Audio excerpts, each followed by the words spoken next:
દરરોજ પાર્થેશ્વર મહાદેવનું પૂજન કર્યું છે. અને ક્યારે અવસર મળે તો વિશેષ પ્રકારે આપણા ઘરના આંગણે પણ જેવી રીતે ભગવાન સત્યનારાયણની કથા કરીએ છીએ તે પાર્થેશ્વર મહાદેવની પૂજા કરી શકાય છે. કોઈ પરમ શિવભક્ત વિદ્વાન ભણેલા બ્રાહ્મણ હોય એમને આમંત્રિત કરી અને ઘરના આંગણે પાર્થેશ્વર મહાદેવની પૂજા કરવી. એક શિવલિંગથી લઈને 10 કરોડ શિવલિંગોનું વર્ણન છે. કેટલા શિવલિંગોની પૂજા કરવાથી કઈ રીતનું ફળ મળે છે, પાર્થેશ્વર મહાદેવની પૂજા છે. અને ક્યારે અવસર મળે તો બિલવૃક્ષને નીચે બેસી અને પાર્થેશ્વર મહાદેવનું પૂજન કરો. મહાદેવ સ્વરૂપમ બિલ્વવૃક્ષો, સાક્ષાત મહાદેવનું સ્વરૂપ બિલ્વવૃક્ષ. એક શિવલિંગને પીઠ નિર્માણ કરી તેની બાજુમાં નાના નાના શિવલિંગો નિર્માણ કરવા તેને મણિલિંગ તરીકે ઓળખવામાં આવે છે. જ્યાં શિવલિંગને પીઠ છે તેની બાજુમાં નાનકડા નાનકડા શિવલિંગો છે તેને મણિલિંગ કહેવાય છે. પાર્થેશ્વર મહાદેવ યંત્ર પૂજા થઈ શકે છે. તેથી વિદ્વાન બ્રાહ્મણો, જે બ્રાહ્મણો ખરેખર ભણેલા હોય અને જે મહાદેવના ભક્ત હોય એવા બ્રાહ્મણો પાસે વિશેષ પ્રકારે ઘરના આંગણે બોલાવી અને પાર્થેશ્વર મહાદેવની પૂજા કરે. ક્યારે સોમવાર હોય ત્યારે, ત્રયોદશી હોય ત્યારે, પ્રદોષ હોય ત્યારે, અને કોઈ એવા ઉત્સવ આપણા દીકરા દીકરાના લગ્ન થવાનો એ પહેલા પાર્થેશ્વર મહાદેવ પૂજા ઉત્સવ ઘરે રાખો. પાર્થેશ્વર મહાદેવની પૂજાનું ખૂબ વિસ્તૃત વર્ણન છે. કારણ કે એક કથામાં બધું ન થઈ શકે. કોઈ કથામાં કોઈ કથાનો વિસ્તાર કર્યો હોય, કોઈ કથા સંક્ષિપ્ત કરી હોય. કારણ કે કથા તો હરિ અનંત, હરિકથા અનંતા, કથા તો અનંત છે. તો બ્રહ્માજીએ કહ્યું જાઓ મહાત્માઓ ચંદ્રને કહો પ્રભાસ તીર્થમાં જાય, પાર્થેશ્વર મહાદેવની પૂજા કરે. એમને કહો 6 માસની અંદર 10 કરોડ મૃત્યુંજય મંત્રનો જાપ કરે. મહાત્માઓ તો સંદેશ લઈને આવ્યા છે અને કહ્યું કે ચંદ્ર, બ્રહ્માજીએ કહ્યું છે કે ક્ષય રોગમાંથી મુક્ત થવું હોય પ્રભાસ તીર્થમાં જઈ સાગરના તટ પર બેસી પાર્થેશ્વર મહાદેવની પૂજા કરો અને 6 માસમાં 10 કરોડ મૃત્યુંજય મંત્રનો જાપ કરો, તમને ક્ષય રોગમાંથી મુક્તિ મળશે. રોગીને વેદવાલા ચંદ્રેશ સમય કહે છે મહાત્માઓ અત્યારે તો પ્રભાસ તીર્થમાં જાય, પાર્થેશ્વર મહાદેવની પૂજા પણ કરો, પરંતુ 6 માસમાં 10 કરોડ મૃત્યુંજય મંત્ર એક માણસ કઈ રીતે કરી શકે, એના માટે કયું નિવારણ? ત્યારે ઋષિ મુનિઓએ કહ્યું છે અમે તમારી સાથે જોડાઈએ અને અમે સૌ તમારા માટે મૃત્યુંજય મંત્રનો જાપ કરશું. અને અગણિત મહાત્માઓ, અગણિત ઋષિ મુનિઓ સૌ ચંદ્રની સાથે જોડાય છે અને પ્રભાસ તીર્થમાં આવે છે અને પ્રભાસ તીર્થમાં પાર્થેશ્વર મહાદેવની પૂજાનો પ્રારંભ કરે છે અને મૃત્યુંજય મંત્રનો જાપ કરે છે. જે આપણું પ્રથમ જ્યોતિર્લિંગ સોમનાથ છે. આ વર્ષે સોમનાથ મહાદેવ માટે સુંદર અમે એક કીર્તન બનાવ્યું હતું. નમઃ શિવાય, હે સોમેશ્વર, હે મહાદેવા, ભાલચંદ્ર જટામે ગંગા, પિંપલાસન.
पशूनां पति पापनाशं वेदसारस्तवं गजेन्द्रस्य कृतिं वसानं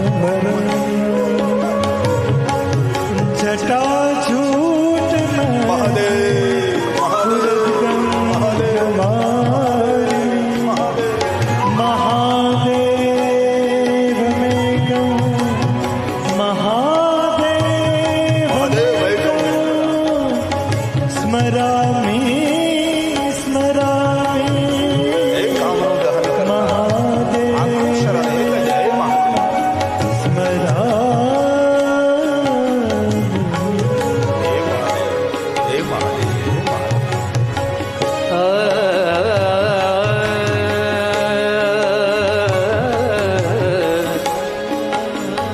सर्वार्चिताय सकलार्चिताय कामप्रदाय स्मरनाशनाय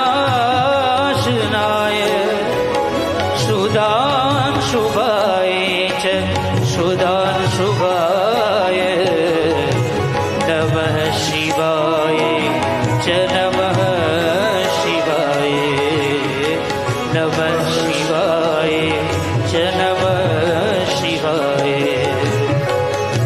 ओंकार बिंदु संयुक्त મહાપુરુષો તેનું ધ્યાન કરે.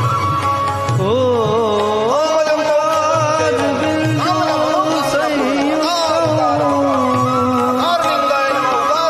नित्यं ध्यायन्ति योगिनः कामदं मोक्षदं देव ओंकाराय नमो नमः ओंकाराय नमो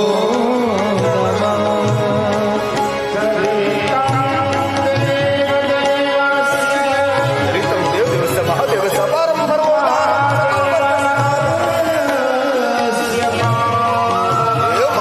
દેવ મહાદેવ દેવ મહાદેવ ધર્માર્થ કામ મહાદેવ મહાદેવ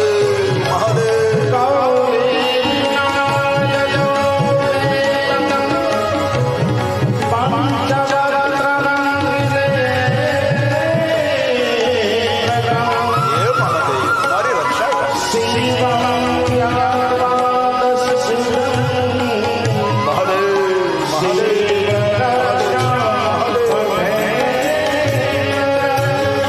મહાદેવ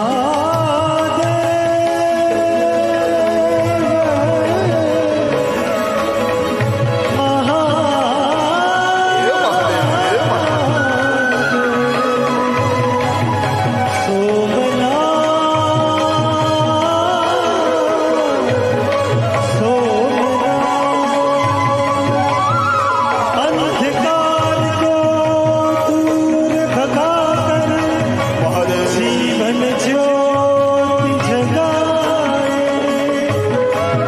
अंधकार को दूर भगाकर जीवन ज्योति जलाए शिव नाम है ऐसा प्यारा मन की ज्योति जलाए रे मन की ज्योति जलाए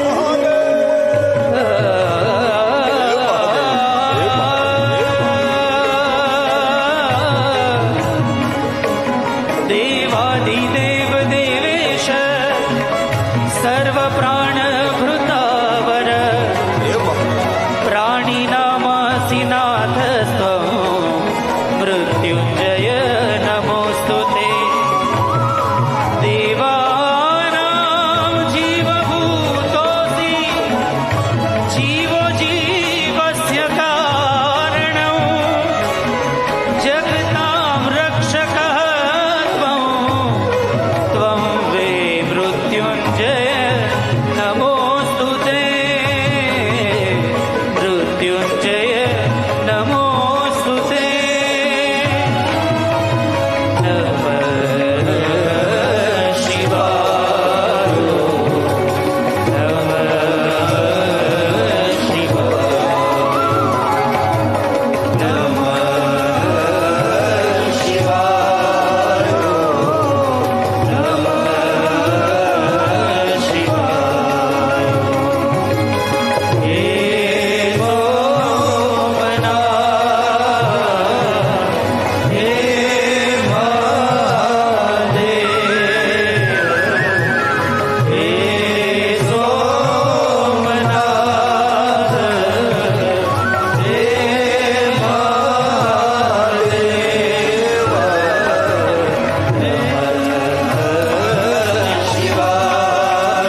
પ્રભાસ તીર્થમાં બ્રહ્માજીને કહેવાથી અત્રિપુત્ર ચંદ્ર ભગવાન મહાદેવના પાર્થેશ્વર મહાદેવની પૂજાનો પ્રારંભ કરે છે.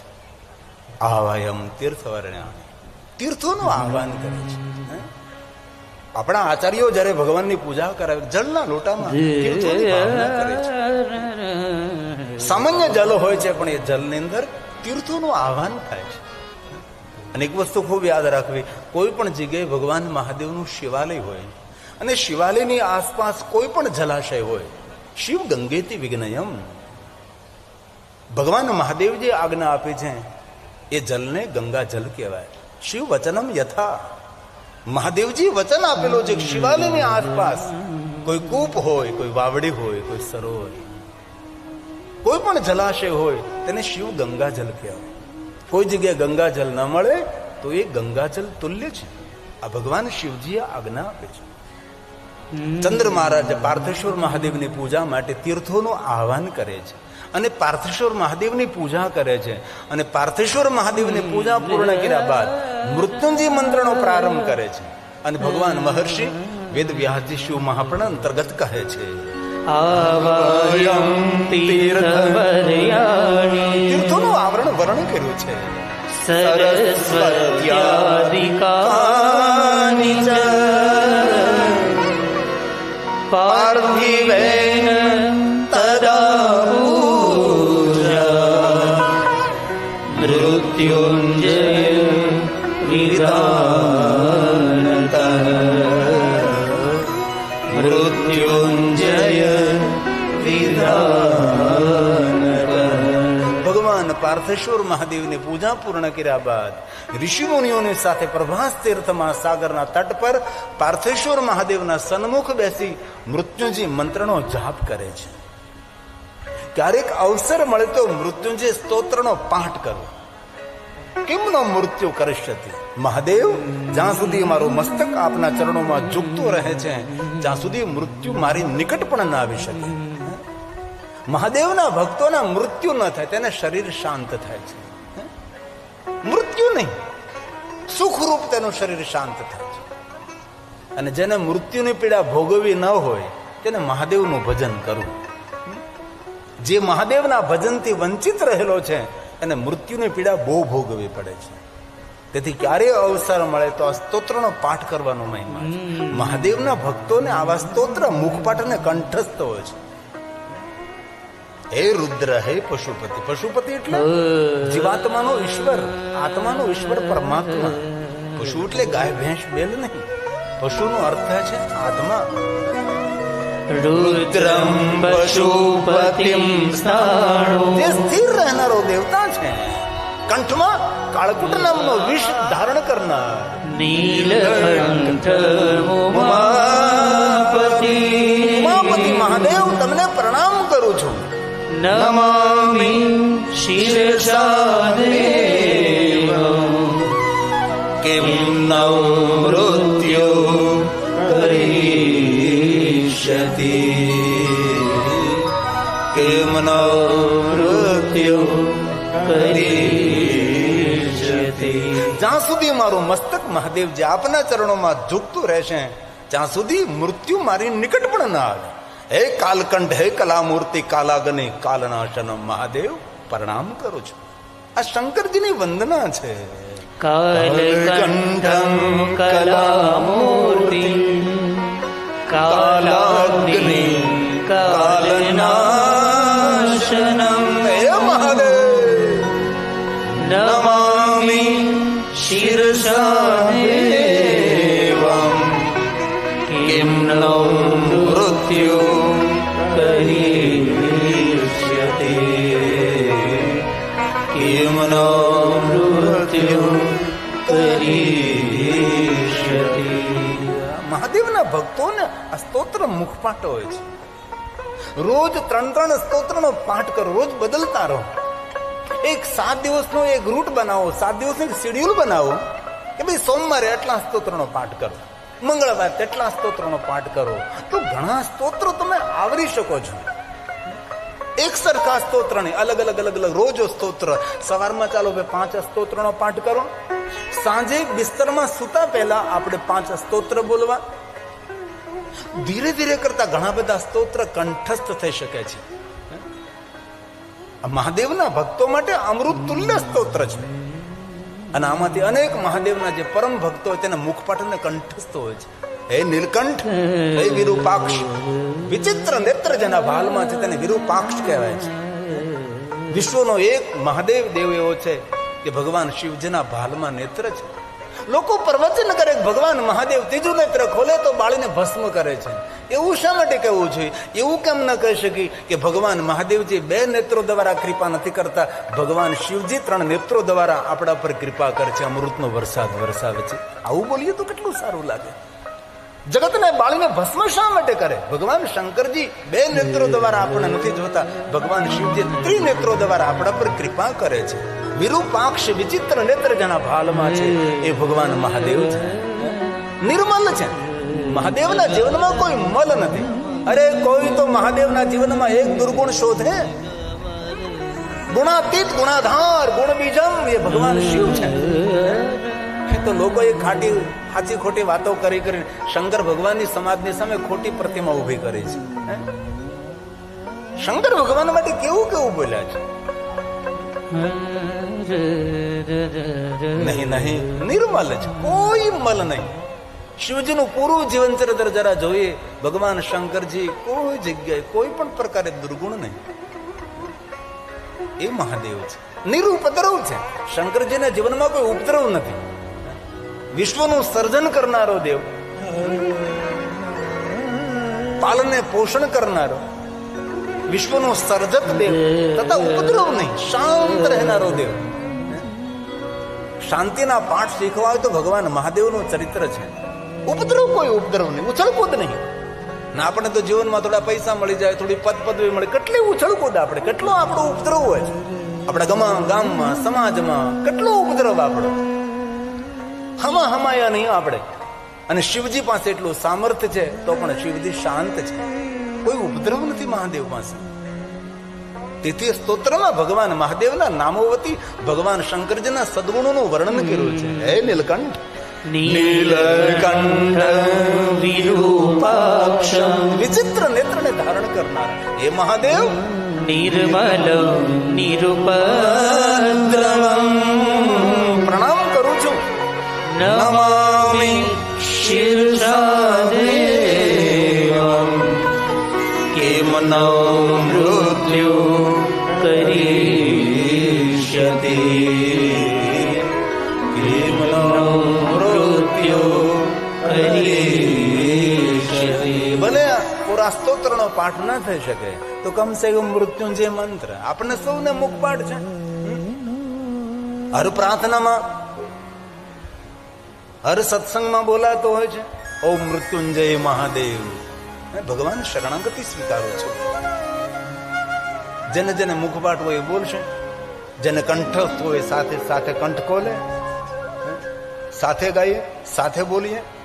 સુંદર એક ધ્વનિ પ્રગટ થાય. ધ્વનિ લિંગાય નમઃ, નાદલિંગાય નમઃ, સૂક્ષ્મ પ્રણવલિંગાય નમઃ, સ્થૂળ પ્રણવલિંગાય નમઃ, આકાર લિંગાય, ઉકાર લિંગાય, મકાર લિંગાય.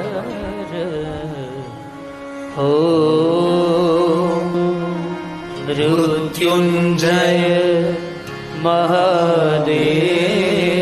રોજ બોલીએ, સવાર સાંજ બોલીએ, ભગવાનની પૂજામાં બોલીએ, ભગવાનને પ્રણામ કરતા બોલીએ. અને ક્યાં કઠિન છે, કેટલા સરળ શબ્દોથી.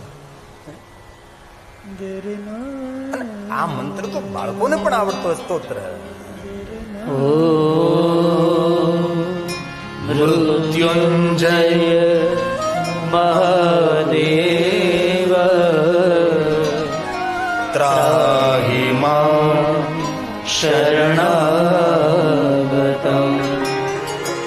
જન્મ મૃત્યુ જરા વ્યાધિ